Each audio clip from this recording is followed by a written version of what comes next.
오늘 귀한 찬양 감사합니다. 찬양을 들으니까 생각나는 분이 있지요. 보고 싶은 사람이 있습니다.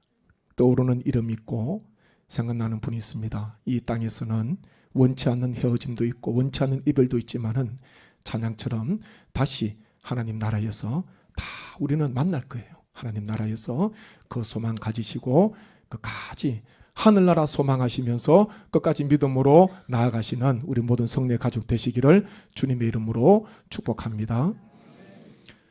지난 주일 부활주일에 성경을 내 마음에 품는 성례 사순절에 동참하신 분들이 용지도 내시고 또 성경 요한복음 필사하신 노트도 많이 내셨거든요. 40일 동안 짧지 않은 시간 동안 하나님 말씀 새벽에 들으시고 또 댁에 가셔서 또한 계신 그곳에서 말씀을 필사하시면서 하나님께서 주신 말씀과 기도와 찬양 가운데 주신 하나님의 은혜를 기억하면서 그 용지에 은혜 짧은 글을 다 적으셨더라고요. 다 적으셨어요. 제가 전문을 다 읽어드리면 좋겠는데 시간 관계상 거기 있는 내용들 제가 한번 읽어드릴게요. 요약해서 읽어드립니다. 한번 화면을 띄워주시면 좋겠습니다. 저는 필사를 하지 못하고 5번 읽었습니다. 예수님께서 십자가에 못 박히시며 고초당하시어 저의 죄를 사하시고 부활하심에 감사했습니다. 십자가의 모진 고통 중에도 마지막에 어머니 마리아를 요한에게 부탁하신 예수님의 사랑을 깊이 생각하게 되었습니다. 마지막 날에 내가 다시 그를 살리리라 하심에 감사드립니다. 요한복음 3장 16절 하나님이 세상을 이처럼 사랑하사 독생자를 주셨으니 이는 그를 믿는 자마다 멸망하지 않고 영생을 얻게 하려 하심이라. 가룟 유다의 마음속에 마귀가 들어간 것은 유다가 호심탐탐 노리고 있는 마귀에게 틈을 주었기 때문입니다. 그러므로 우리는 마귀가 틈탈 수 있는 기회를 주지 않도록 말씀을 읽고 기도에 힘쓰는 삶을 살아야 합니다. 3월 6일 오병이어의 기적에 대한 본문과 설교 말씀을 통해 새로운 은혜를 받았습니다. 나의 믿음 없음을 회개하게 되었고 아가페 합창단을 예수님께 오병이어처럼 올려드릴 때 예수님께서 축사하시고 기적을 베풀어 주실 줄 믿는 믿음이 생겨 내 마음에 평화가 가득해졌습니다. 성경 말씀을 늘 묵상하고 보지만 이번 요한복음은 너무 감동적이고 그저 감사할 뿐입니다. 베드로야 나를 사랑하느냐, 정효야 나를 사랑하느냐 물으시는 것 같아서 은혜 받았습니다. 내가 너희를 고아와 같이 버려두지 아니하고 너희에게로 오리라 하신 귀한 말씀 많은 은혜 받았습니다. 필사하며 매일 말씀으로 많은 은혜를 받았습니다. 베드로의 고백처럼 주님을 사랑하며 감사하며 살겠습니다. 무사히 성경 필사하게 되어서 감사합니다. 예수님의 십자가 사랑에 감사합니다. 보지 않고 믿는 믿음이 더 복되도다 말씀하신 주님의 말씀을 신뢰하며 은혜를 늘 사모하는 자 되길 원합니다. 사순절 기간 호주 세례 받으심으로 우리 가정을 더욱 사랑하여 주신 그 은혜에 너무나 감사드립니다. 이번 40일 특별 새벽 기도회는 너무나 은혜가 충만한 40일이었다. 특히 40일 동안 함께한 찬양이 너무나 은혜스러웠다. 믿음이 성장하도록 날마다 말씀을 묵상하고 기도하는 삶을 살게 하소서. 삶의 우선순위를 정하고 하나님께서 기뻐하시는 삶을 살게 하소서. 하나님의 크신 사랑 갈보리 언덕에 험한 십자가를 묵상하며 다시 한번 고백하게 하시니 감사합니다.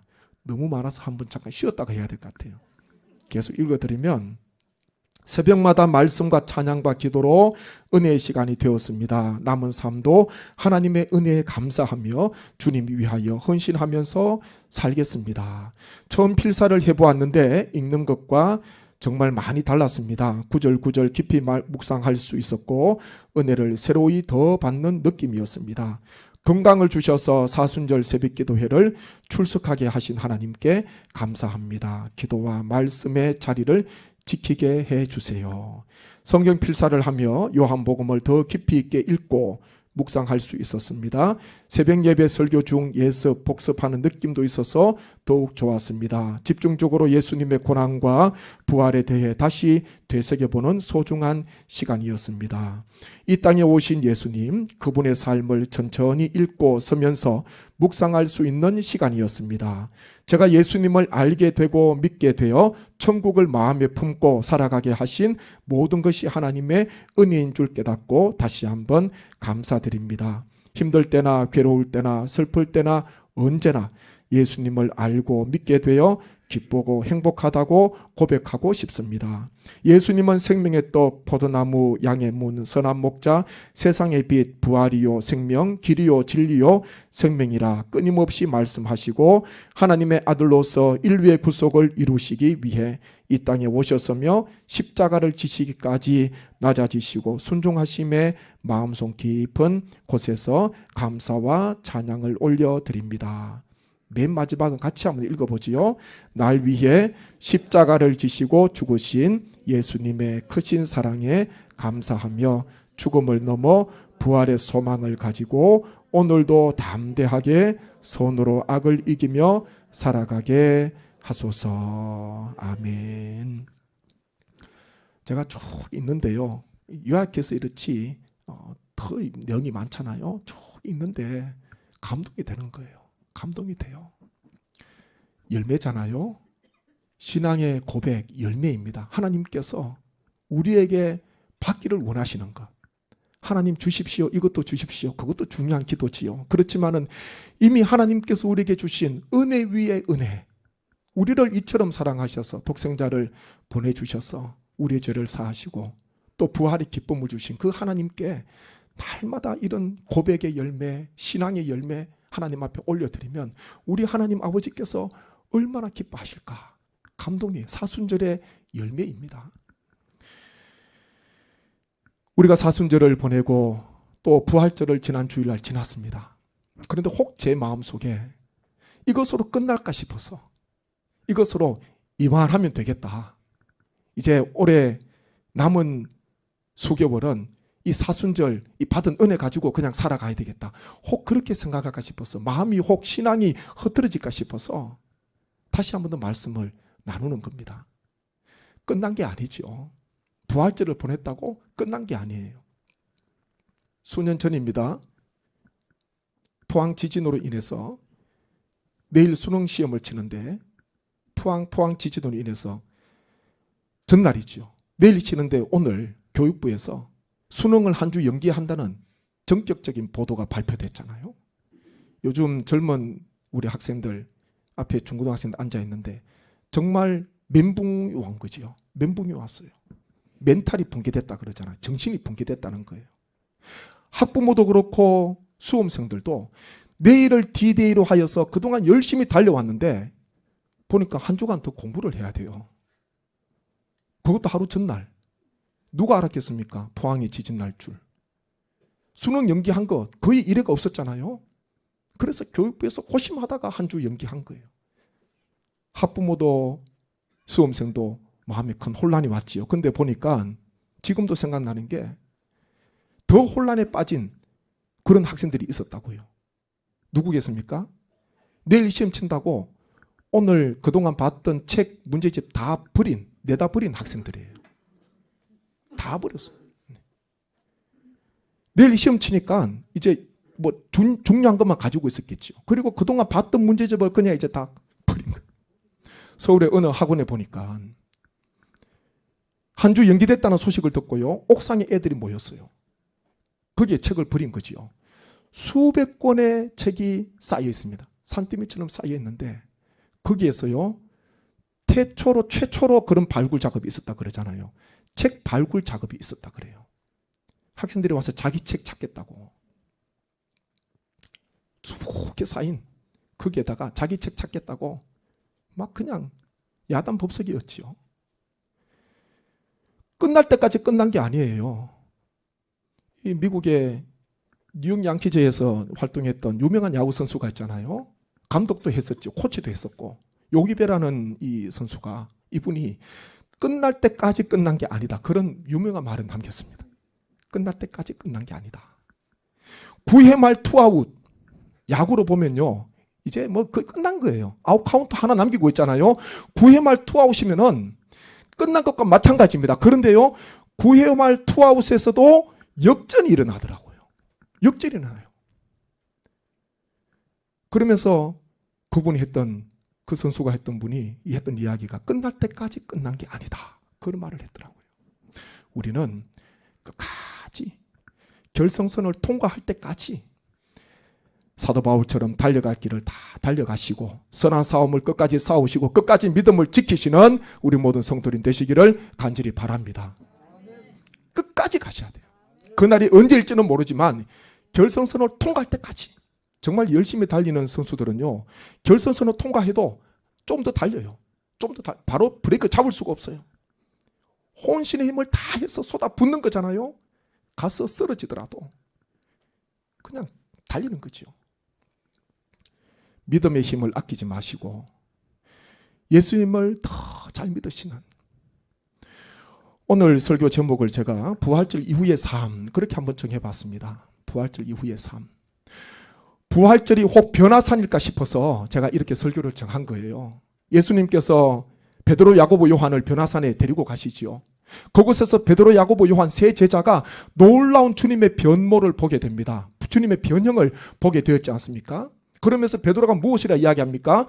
엘리야와 모세와 더불어 말씀 나누시는 주님을 바라보면서 예수님께 여기가 좋사오니, 하나는 주님을 위해서, 하나는 엘리야를 위해서, 하나는 모세를 위해서 초막셋을 짓고 여기 그냥 계속 살면 좋겠습니다, 그런 이야기를 합니다. 너무 황홀했으니까. 산 아래에는 고통이 있어요. 산 아래에는 눈물이 있습니다. 산 아래에는 절망이 있습니다. 고민이 있습니다. 아픔이 있어요. 그런데요, 변화산 너무 좋은 거예요. 그러니까 얼마나 좋았던지 산 아래에 내려가지 않고 그 문제 많은 세상에 내려가지 않고 이곳에서 주님과 더불어서 모세와 엘리야와 더불어서 이곳에서 살면 좋겠다. 베드로가 예수님께 청을 했습니다. 예수님께서 베드로에게 그 어떤 말씀도 안 하세요. 제자들 내리고 그냥 다시 데리고 다시 산 아래로 내려오지 않습니까? 내려오니까요, 또 귀신 들린 아들을 데리고 온 아버지를 만나게 되잖아요. 그 아래에서 여전히 문제가 많이 있었습니다. 제자들은 변화산이 너무 좋았지만 예수님의 마음은 변화산에 있는 게 아니에요. 예수님께서 땅에 오신 목적은 죄인을 위해서 오셨고요, 눈물과 고통과 가난한 자들, 헐벗은 자들, 고통 중에 신음하는 자들, 인생 가운데 포기한 자들을 우리 주님께서는 다시 소망을 주시기 위해서, 생명을 주시기 위해서 오셨지 않습니까? 부활절은요, 변화산이 아닙니다. 새로운 출발이에요. 새로운 삶을 힘있게 출발해야 됩니다. 사순절 보내시고 부활절이라는 큰 기쁨을 주셨는데 거기에만 도취되어서 인생을 사는 것이 아니라 부활절 이후의 삶을 더 하나님 앞에 우리의 신앙을 돌아보면서 더 주님 앞에 더 가까이 나아가시는 은혜의 삶을 사시는 모든 주의 권속 되시기를 간절히 바랍니다. 40일 동안 저희가 매일 새벽마다 찬양을 불렀어요. 찬양 제목이 예수님 품으로 라는 그런 찬양을 불렀지 않습니까? 인생길 험하고 마음 지쳐 살아갈 용기 없어질 때 너 홀로 앉아서 낙심치 말고 예수님 품으로 나아보시오. 2절 같이 합니다. 평생의 모든 꿈 허물어져 세상의 친구 다 떠날 때 어둠에 앉아서 울지만 말고 예수님 품으로 나아보시. 어두운 밤 지나면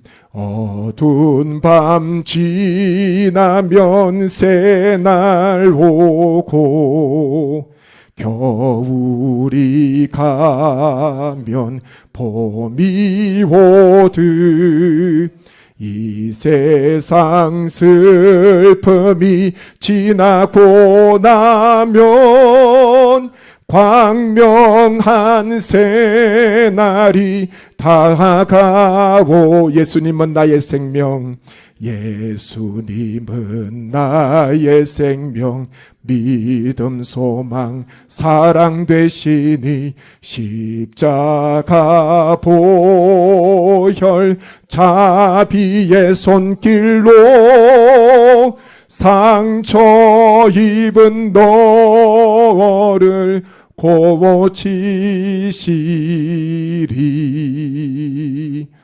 아멘. 다른 방법 없습니다. 예수님께 더 가까이 나아가세요. 우리 예수님께서 우리를 살려주시고 우리에게 놀라운 역사를 베풀어 주실 줄 믿습니다. 부활절 이후에 더 주님을 의지하시고 내 힘으로 할 수 없는 것, 내 지혜로 할 수 없는 것, 하나님 앞에 나아가면 하나님께서 반드시 그 사람을 붙들어 주시고 하나님께서 이끌어 주시고 세워 주실 줄 믿습니다. 하나님 앞에 더 믿음으로 나아가십시오. 오늘 말씀에 보게 되면 부활하신 예수님께서 40일 동안 하나님의 나라의 일을 말씀하시잖아요. 그리고 제자들이 보는 앞에서 하늘로 올라가셨습니다. 예수님께서 성천하시고 난 뒤에 제자들은 주님의 분부대로 예루살렘을 떠나지 않고 아버지께서 약속하신 성령님을 기다립니다. 한 곳에 모여 있었지요. 예루살렘 한 다락방에서 제자들은 120문도와 함께 120명 성도와 함께 더불어서 간절히 기도했습니다. 약속하신 것을 기다렸어요. 예루살렘을 떠나지 않고 한 곳에 모여서 간절히 기도했지 않습니까? 그때에 사도 베드로가 일어서서 한 가지 제안을 합니다. 그것은 가룟 유다를 대신해서 한 사도를 충원하자는 그런 제안을 하지요. 가룟 유다 예수님을 은산집에 팔고 자기 길로 갔습니다. 주님께서 주신 직무 직분 버리고 자기 길로 갔잖아요. 패망의 길로 가게 되었습니다. 11사도, 거기에 주님께서 처음 부르셨던 12사도가 되도록 하기 위해서 한 사람을 충원하자는 그런 이야기를 합니다. 결국은 마띠아라는 사람이 제비 뽑히게 되지요. 요셉과 마띠아 두 사람을 놓고 간절히 기도하면서 제비를 뽑았는데 마띠아가 제비에 당첨되었고 11사도의 수에 가입되었다. 성경은 그렇게 마무리가 되고 있습니다. 베드로가 한 사람 사도를 뽑게 되는데 세워야 되는데 어떤 사람을 세워야 될 것인가? 중요한 한 가지 목적을 말씀하지 않습니까? 말씀 한번 보시죠. 21절 22절 말씀 같이 한번 읽겠습니다. 이러함으로 요한의 세례로부터 우리 가운데서 올려져 가신 날까지 주 예수께서 우리 가운데 출입하실 때에 항상 우리와 함께 다니던 사람 중에 하나를 세워 우리와 더불어 예수께서 부활하심을 증언할 사람이 되게 하여야 하리라 하거늘. 아멘. 이게 보니까요, 예수님께서 계실 때 3년 동안 주님과 함께 따라다녔던 사람, 그때는 12제자뿐만 아니라 70명도 있었고요, 많은 제자들이 있었어요. 주님께서 가시는 곳마다 제일 가까이에 12제자가 있었지 그것도 여러 제자들이 많이 있었지 않습니까? 예수님과 함께 3년 동안 함께 따라다니는 사람, 우리와 함께 하던 사람, 그들 중에서 예수께서 부활하심을 증언할 수 있는 사람, 그 사람을 세우자. 그렇게 베드로가 청을 하게 됩니다. 가장 중요한 세우는 목적이 무엇입니까? 부활하신 예수님을 전하는 그 사명을 위해서 베드로가 마띠아를 뽑게 된 거예요. 다른 목적이 아닙니다. 부활하신 주님, 부활의 주님을 만난 사람, 다 부활을 전하는 사람이 되었습니다. 성경에 보십시오. 부활을 진정 만났던 사람들은요, 부활을 전하는 삶을 살아가게 되었습니다. 세상에서 가장 놀라운 일이 무엇입니까? 지난주일 부활주일 말씀을 나누었던 것처럼 세상에서 가장 기쁜 소식, 죽음으로 끝나지 않는다는 것, 죽음 후에 부활이 있다는 것. 우리의 몸에 보이는, 이 눈에 보이는 육신의 몸은 흙으로 돌아가지만은 부활의 몸, 신령한 몸으로 다시 하나님께서 살아나게 해주시고 일으키게 해주실 것이라는 그 소식이 세상에서 가장 기쁜 소식이요 가장 놀라운 소식인 줄로 믿습니다. 부활의 주님을 만났으면요, 부활의 주님을 전합니다. 그 한 가지 사명을 위해서 나아가는 것입니다. 이 일을 위해서 마띠아라는 사람을 가룟 유다를 대신해서 사도로 세우지 않습니까? 부활을 전할 수 있는 사람. 앞으로 사도의 사명이에요. 오직 그거 하나 위해서 사도들을 보내게 되지 않습니까? 막달라 마리아가 무덤으로 갔다가 예수님 만나게 되지요. 예수님 만나고 난 뒤에 제자들을 찾아갑니다. 가장 먼저 이 소식을 가장 애타게 기다릴 제자들, 예수님을 3년 동안 따라다녔던 제자들에게 가서 이 소식을 전해줘요. 낙심과 절망 속에 쌓여있는 그 제자들, 그들에게 찾아가서요, 내가 주를 만났다. 그리고 주님께서 나에게 하신 말씀, 갈릴리에서 나를 만날 것이다, 배울 것이다. 그 말씀을요, 주님께서 주신 말씀을 이 마리아가 제자들에게 가장 먼저 찾아가서 전하게 되었습니다. 부활을 가장 학수고대하는 사람 찾아간 거예요. 새벽에, 안식구 첫날 새벽에 여인들이 무덤에 찾아갔지요. 그리고 천사를 통해서 주님께서 다시 살아나셨다 소식을 듣게 되었습니다. 그때 보게 되면은 그 여인들이요, 큰 기쁨으로 빨리 무덤을 떠나 제자들에게 알리려고 다름질했다. 성경은 그렇게 기록을 하고 있습니다. 마태복음에 그렇게 기록하고 있는 거예요. 주님께서 살아나셨다는 소식을 듣고 난 뒤에 큰 기쁨으로 빨리 무덤을 떠나 제자들에게 알리려고 다름질했다. 그렇게 말씀합니다. 보니까 다 제자들에게 먼저 알렸어요. 제자들에게.